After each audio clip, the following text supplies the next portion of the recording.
కూడా ముక్కు నుంచి రక్తం వస్తుందా? రిపీటెడ్ గా ముక్కు నుంచి రక్తం కారుతున్నప్పుడు దాన్ని చిన్న సమస్యగా నెగ్లెక్ట్ చేస్తే అది అతి పెద్ద సమస్యలకు దారి తీయవచ్చు. ఇప్పుడు మనము ముక్కు నుంచి రక్తం ఎందుకు వస్తుంది, రక్తం వచ్చినప్పుడు వెంటనే ఏమి చేయాలి అనేది వివరంగా తెలుసుకుందాం. హాయ్, నేను మీ doctor Ruhiya, ENT specialist, Anantapur.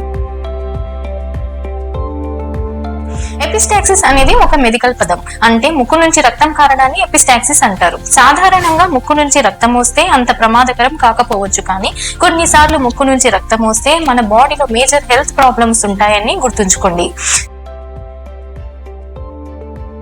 సాధారణంగా క్లైమేట్ డ్రైగా హాట్ గా ఉన్నప్పుడు నోస్ లో మ్యూకోజా డ్రై అయ్యి రక్తం కారుతుంది. పిల్లల్లో నోస్ పికింగ్ హ్యాబిట్స్ అంటే ముక్కుల మాటికి వేలు పెట్టడం వల్ల అక్కడ స్కిన్ డ్యామేజ్ అయ్యి రక్తం వస్తుంది.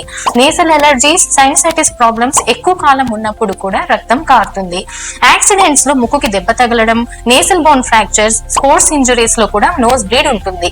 కొంతమంది యాంటీకోయాగులెంట్స్ అంటే రక్తం పల్చబడడానికి మెడికేషన్స్ తీసుకుంటున్నప్పుడు నోస్ బ్లీడ్ అవ్వచ్చు. బ్లీడింగ్ డిజార్డర్స్ అంటే హిమోఫీలియా, థ్రాంబోసైటోపినియా అనే డిసీజెస్ లో కూడా నోస్ బ్లీడ్ ఉంటుంది. కొన్ని రకాల ట్యూమర్స్, జువెనైల్ నాసోఫెరింజియల్ యాంజియోఫైబ్రోమాలో కూడా నోస్ బ్లీడ్ ఉంటుంది. ఇది టీనేజ్ బాయ్స్ లో ఎక్కువగా కనిపిస్తూ ఉంటుంది. కొన్ని రేర్ కండిషన్స్ అయిన ల్యూకేమియాస్, సైనోనేసల్ కార్సినోమస్ అంటే ముక్కుకి సంబంధించి క్యాన్సర్స్ లో కూడా ఈ నోస్ బ్లీడ్ ఉంటుంది. వృద్ధుల్లో బీపీ ఎక్కువగా ఉన్న రక్తనాళాలు చిట్లి ముక్కు నుంచి రక్తం వస్తుంది. డయాబెటీస్ లో కూడా ఈ నోస్ బ్లీడ్ అయ్యే ఛాన్సెస్ ఉంటాయి. ఎపిస్టాక్సిస్ రెండు రకాలుగా ఉంటుంది. యాంటీరియర్ ఎపిస్టాక్సిస్ మరియు పోస్టీరియర్ ఎపిస్టాక్సిస్. యాంటీరియర్ ఎపిస్టాక్సిస్ అంటే ముక్కు ముందు భాగం నుంచి రక్తనాళాలు చిట్లి రక్తం వస్తుంది. ఇది సాధారణంగా ఎక్కువగా కనిపించే రకము. పోస్టీరియర్ ఎపిస్టాక్సిస్ అంటే ముక్కులో వెనక భాగంలో ఉండే రక్తనాళాలు చిట్లి రక్తం వస్తుంది. ఇది ప్రమాదకరమైనదిగా ఉంటుంది, ఎందుకంటే రక్తం కంటికి కనబడకుండా నోట్లోకి జారిపోతూ ఉంటుంది. దీనివల్ల ఎక్కువ క్వాంటిటీ రక్తం లాస్ అయ్యే ఛాన్సెస్ ఉంటాయి. ఇంట్లో కానీ స్కూల్లో కానీ సడన్ గా పిల్లల్లో లేదా పెద్దల్లో ముక్కు నుంచి రక్తం వస్తే వాళ్ళని కామ్ గా ఉండమని చెప్పాలి.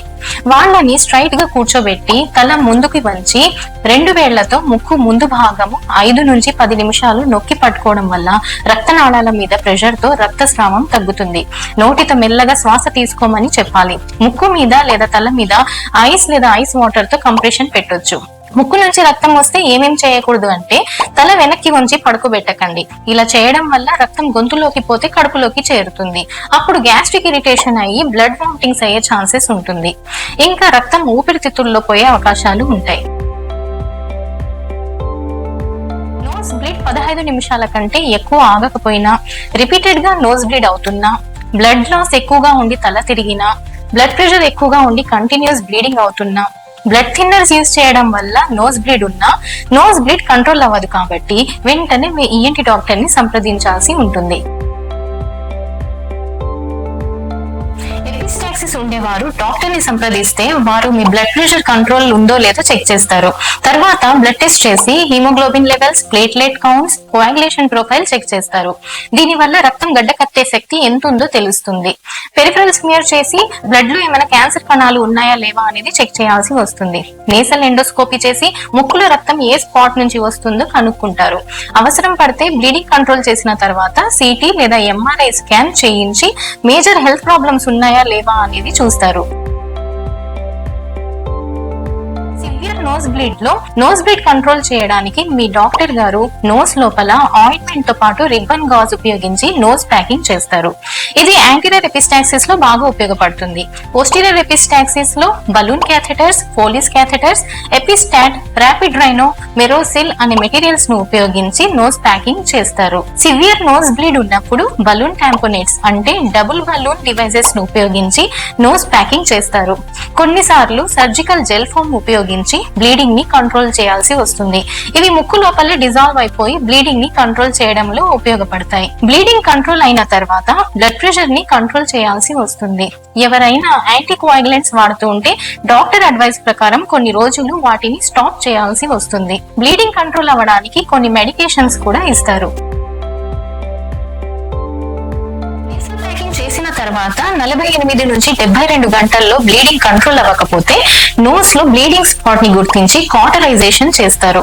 ఇది 2 రకాలుగా ఉంటుంది. కెమికల్ కాటరీ అంటే సిల్వర్ నైట్రేట్ లేదా ట్రైక్లోర్ అసిటిక్ యాసిడ్ అనే కెమికల్స్ ను నోస్ లో బ్లీడింగ్ అయ్యే స్పాట్ కి తగిలించడం వల్ల అక్కడ ఉండే బ్లడ్ వెసల్స్ నెక్రోసిస్ కి గురి అయ్యి బ్లీడింగ్ స్టాప్ అవుతుంది.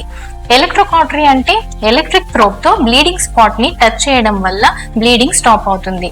ఈ ప్రొసీజర్ బ్లీడింగ్ సివియారిటీని బట్టి GA లేదా LA లో చేయవచ్చు. కొన్ని రేర్ కండిషన్స్ లో బ్లీడింగ్ కంట్రోల్ చేయడానికి ఎండోవాస్కులర్ ఎంబోలైజేషన్ లేదా వాస్కులర్ లైగేషన్ కూడా చేయాల్సి వస్తుంది.